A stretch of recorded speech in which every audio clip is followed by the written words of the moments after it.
Monster Hunter Wilds is the latest entry to the critically acclaimed series of Monster Hunter games, and it managed to sell over 10 million copies across multiple platforms on the very first month after its release. I remember thinking back then, is this finally it? Are we finally going to get a Best Game of the Year award for my favorite franchise?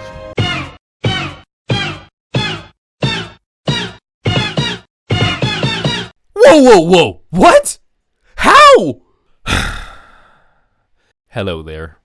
My name is Sun, and I actually do think I know how. Let me start this video by saying that I genuinely believe that Monster Hunter Wilds is Game of the Year material. And if you disagree with this opinion, I don't blame you for a second. The downfall of one of the most hyped and expected games of this year was a multi-layered clusterfuck of which the game never managed to escape from. And maybe you've heard the typical talking points, like the game's optimization is terrible, or the fact that the endgame is kinda lackluster, both things that, believe it or not, have changed drastically for the better over the year. And yet, the only nomination that they got was for Best RPG, which I don't even think is that fitting. To understand how this came to be, we have to start from the beginning, because those 10 million copies sold were not an isolated achievement, but instead the result of capitalizing on momentum and using smart marketing campaigns that greatly appealed to the masses. In other words, Wilds managed to get this achievement by standing on the shoulders of another giant, Monster Hunter World Iceborne. Let me explain. As a series, Monster Hunter has, for the majority of its existence, been quite a niche game. I say this even though it was massively popular in Japan, but for whatever reason, that same fever didn't really make it to the West. That was until January of 2018. Monster Hunter World came out, the fifth iteration of the mainline versions of the game. I make this distinction because Monster Hunter has quite a lot of spin-offs and portable versions, and people tend to regard the mainline series as Capcom's gold standard. Monster Hunter World's success was rather quiet at the beginning, but eventually it started becoming massively popular in the gaming landscape. I tend to believe that one of the reasons why it didn't blow up harder on release is because the graphics could sometimes put some people off, since they kinda thread the needle between cartoony and high fidelity, and also because, from the outside, the gameplay looked a little bit janky. It is only until people actually got to play it that they understood just how deep and nuanced the gameplay of this game could be, and that, together with one of the simplest and yet most effective progression systems ever to exist, created a formula that was pure, unadulterated fun. But on top of that, World had made key quality of life changes to the game. A very easy example is the fact that older titles wouldn't allow you to move while healing, or you couldn't go back to camp to restock on items. This made it so that even when the game could be difficult at times, it was forgiving enough so that the players who stuck around eventually settled. A year later, in 2019, Monster Hunter World's expansion comes out, and here we see another massive influx of players. This is where another very important factor comes into play: the community. At the time, the Monster Hunter community was one of the healthiest and most supportive to their newer players. There's so many stories of how you could find this old veteran in the game, and they take you under their wing to teach you all about the intricacies of Monster Hunter. And when those new players that started in World were now a lot more experienced by the release of Iceborne, they joined in on that aspect of the community, making the game more accessible than ever. It was a combination of game design changes that favored accessibility and a welcoming community that was able to ease people into the experience. The perfect formula. A whole global sanitary crisis after, Monster Hunter Rise, the game after Iceborne, manages to sell 17 million copies, and its expansion, Sunbreak, gets over the 10 million copies sold. The situation with Sunbreak is rather curious because that game deserved so much better, but that's a topic for another video. Jump to the Game Awards in December 8th, 2023, and Capcom catches everyone by surprise when announcing the newest entry to the series, Monster Hunter Wilds. After all of the successes that Iceborne and Sunbreak had managed to garner, people were starting to get more and more interested on the series. All the waves of notoriety that each entry had created sent ripples through the internet, and now they were breaking through the mainstream media. Here is where Capcom's marketing campaigns and smart sales start to work overtime. At the same time, a particular streamer had also gotten notice of the increase in popularity of this game. Whether you like it or not, Asmongold can have quite the influence over the public perception of games in the industry. He had his sights on the series for a while now, and it really seemed like the stars were aligning when he decided to give it a try, because this, combined with the momentum that the franchise had accumulated, really started to create a presence that was impossible to ignore. And on top of that, we have this video from the producer of the series himself, Ryozo Tsukimoto, who in an attempt to celebrate the 20th anniversary of Monster Hunter, reminds everybody that they are working hard on developing the newest entry, but in the meantime, how about this? Return to World, the marketing campaign that basically said, you wanna play our new game? Well, while we work on it, why don't you try our previous game, Monster Hunter World? If you like that one, you will definitely like Wilds. And I know, there's a lot of other creators that have been pushing and getting more people into the franchise way before Asmongold got into the game. But this wasn't so true for Twitch. At the beginning of the Return to World campaign, you could sometimes see Monster Hunter getting around 20,000 viewers on the catalog. But when you looked into it, you would realize that around 80 to 90% of that viewership came from his streams. This really helped the game reach an audience that had become difficult to appeal to, because the best qualities of Monster Hunter as a game are not entirely self-evident. But now, the whole world was peeling its layers and discovering just how incredible this franchise is. The stage was set. And even when by 2023, Monster Hunter Iceborne had already sold around 24 million copies, those numbers were increased throughout 2024 up to 28 million copies. And as we close into the year 2025, the hype, the build-up, the anticipation for Wilds was reaching a boiling point. Enter the Monster Hunter Wilds open beta test on October 2024. People were losing their goddamned minds. Some even trying to use VPNs to change their time zone to Australia in order to access the beta earlier. And I don't even know if it worked for them. You start to see a massive increase in the amount of threads, YouTube videos, posts, and other media around the game, and for around 3 days, people were glued to their screens playing the beta. But here, something happens. It's kind of funny actually, but people start seeing these extremely low poly versions of the monsters in the beta. It quickly became an endearing meme of the game, to the point that people were asking Capcom to make event quests where they added these versions of the monsters. But on the other hand, there's a group of people that are showing concerns about the performance. Performance. Remember this word, because like a curse, it will make sure that this game never knows peace. We move forward to the second open beta in early February of 2025.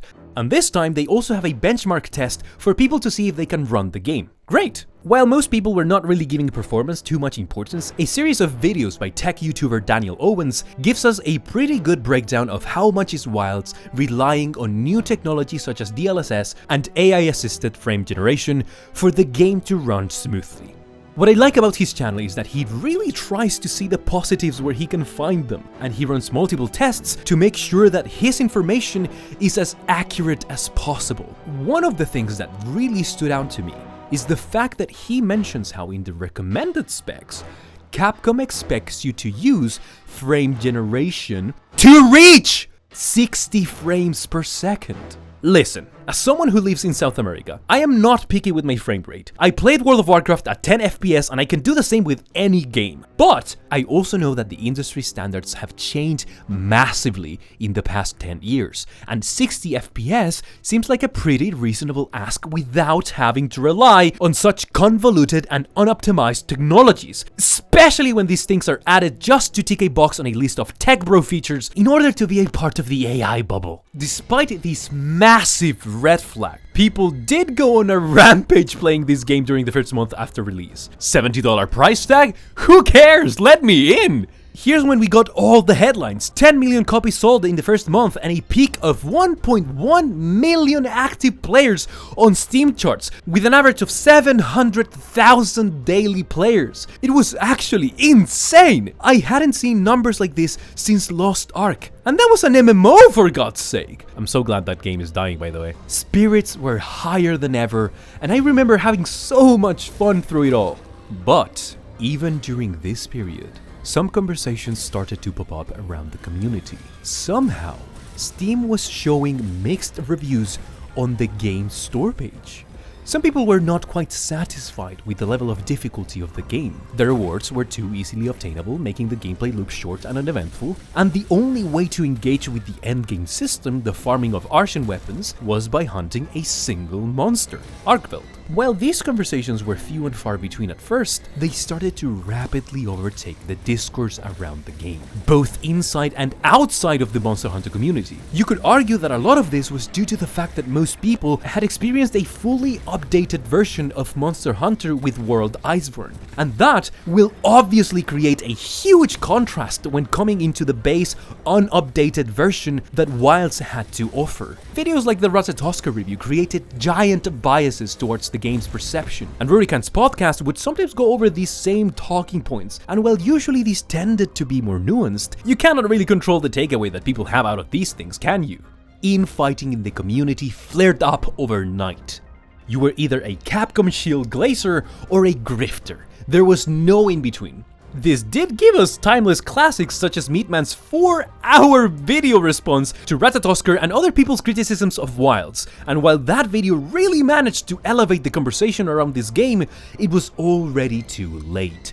People were already making their minds up, and word spread out quickly. Yes, the game was seeing massive amounts of success, but when new people got interested on the franchise, they would look inside and see that nobody was happy with it. How exactly were we going to get more people to try out Wilds like this?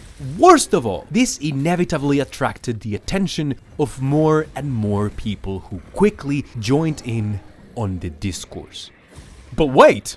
There's more! A video by Velular shows us a really interesting development in the financial year of Capcom during 2024. In summary, sales had not been ideal, to the point that by December of 2024, they were still missing almost half of the money that they needed to reach their financial target. Out of the 165 billion yen that they needed to reach their 10th consecutive growth of 10%, they only had 88 billion. And guess what? They made it to the target almost exclusively thanks to the release of Monster Hunter Wilds. This quickly opened a new type of conversation. Velular himself says it on his videos. Was Wilds released as an unfinished game? Is the lack of content, the performance issues, the bugs, the crashes, all just proof of the fact that they launched Wilds earlier this year, sacrificing player trust on the process only to satisfy investors and make the line go up? The amount of paid DLC on the store page is certainly not a good look, especially with those prices. Now there was blood in the water. With this on the table, the theories were endless. People saying that some of the content added in later updates, such as the Hunter's Gathering Hub or the high-rank version of the final boss of the story, Soshia, were supposed to be in the game from the start. The leaking of several game fights hinting at monsters like Seregios and Lagaikros fed into this narrative that the game was unfinished, that there was content that needed to be cut in order to satisfy this impossible deadline. The fact that Wilds was designed with updates in mind also played against it, because people, and through no fault of their own, treated the game as a live service game, when the truth is that it isn't. I know, it tries very hard to seem like it is, but at the end of the day, it really isn't. And yet, you still had all of these discourse about how Wilds is a dead game, it has no active players, and no growth. So what? There's no seasonal content or battle pass to complete? Why is this even a thing? I do think it is worth mentioning that around the middle of the year, the game had lost 99% of its players. And obviously, people were going to talk shit about it. I suppose that adding Arc-Tempered monsters, which are some of the most difficult fights in the game, as temporary content wasn't a good idea now, was it, Capcom?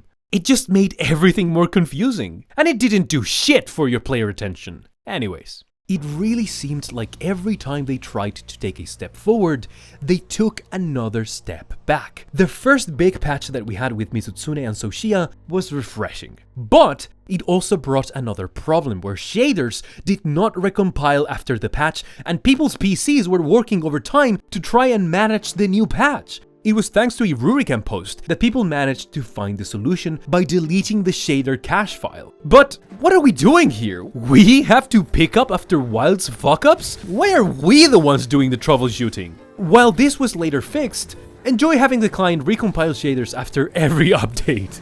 Then we got the Street Fighter collab, one of the best collabs Monster Hunter has made, and then somebody finds out that if you have the high resolution texture pack installed, even if you're not using it, it was still using resources on the background of your game, just for having it installed.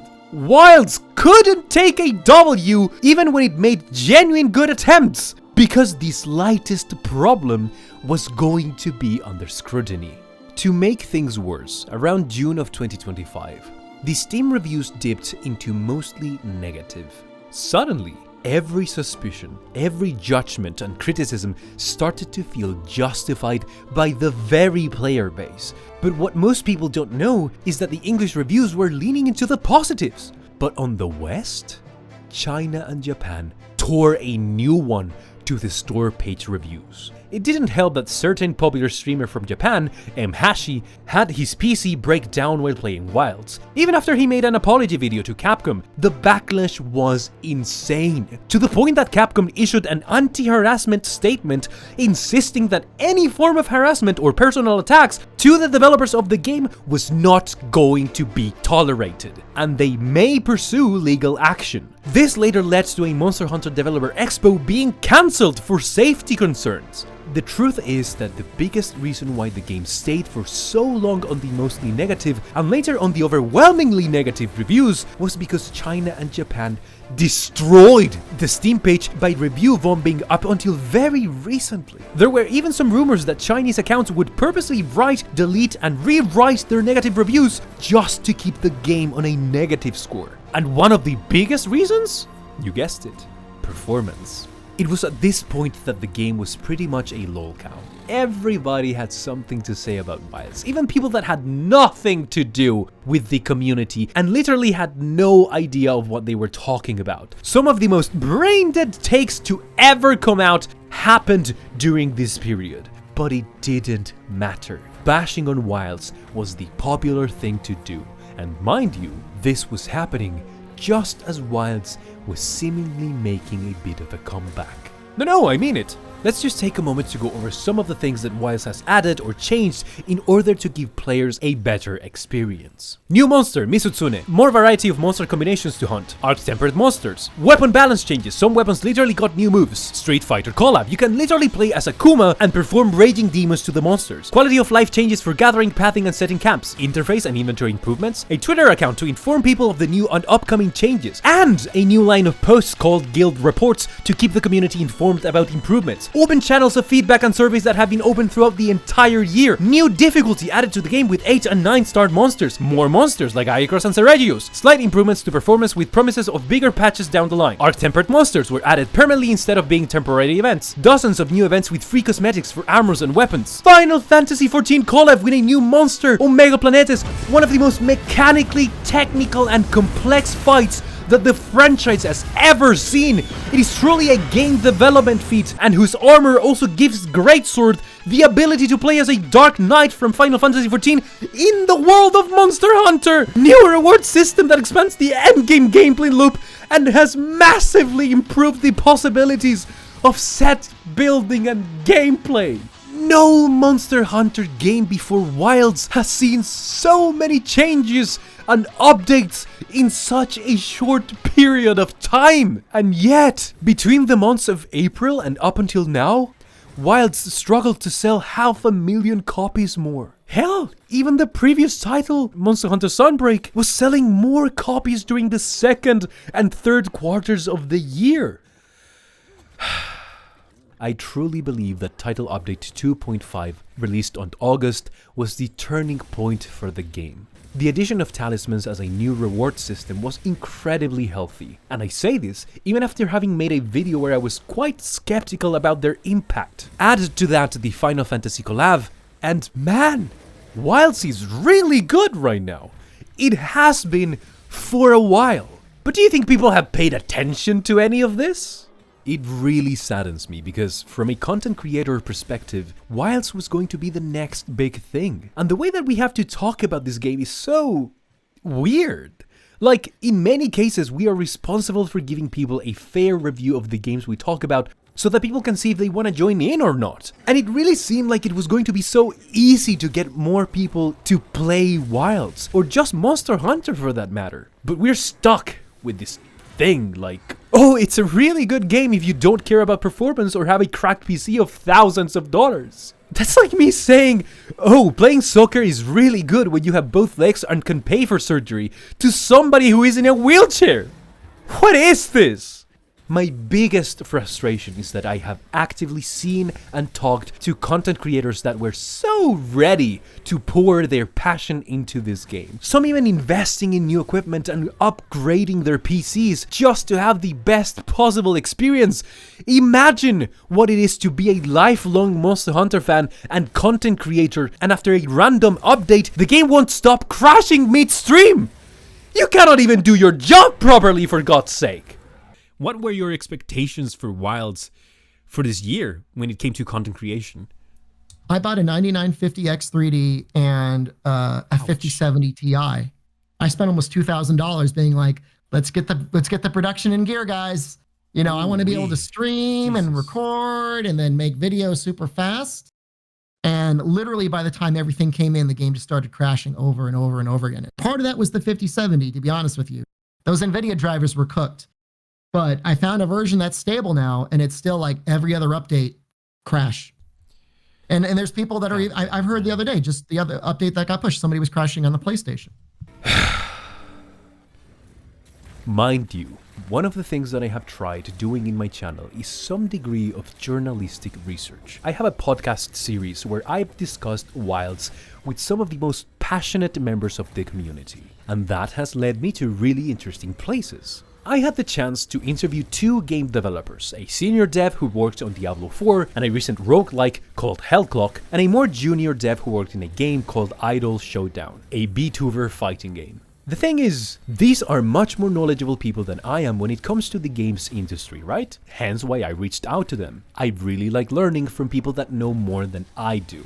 Believe me when I say that I asked them everything I could. Is Wilds unfinished? What exactly is this new technology they are using? Is frame generation really worth it? What about the thing with the financial year?